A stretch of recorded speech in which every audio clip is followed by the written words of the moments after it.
lanzamos la película de manera muy rápida y todos los diálogos fueron improvisados, pero la película es muy realista, muy naturalista sobre un fin de vida.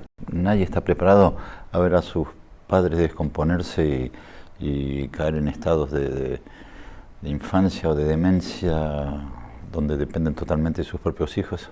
Y bueno, mi padre nunca dependió de mí, pero a mi madre, que era recontra intelectual, en un momento la vi que bueno, estaba en otra dimensión.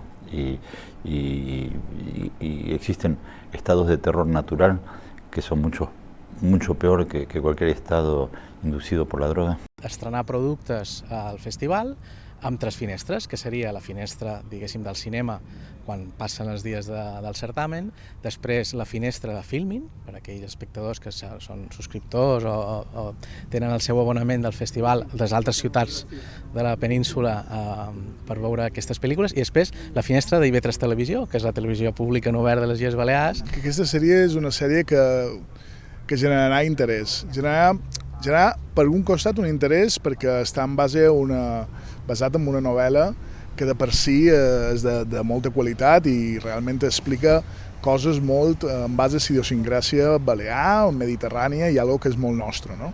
I Si fila sense mort jo crec que és de les que més va entroncar en la societat també valenciana per la temàtica que té. Vaig llegir la novel·la quan van enviar des d'IV3 fa un any i vaig flipar perquè pareixia que estava llegint la història també de València, no? Aleshores jo crec que sí que va funcionar molt bé, va arribar molt bé al públic valencià.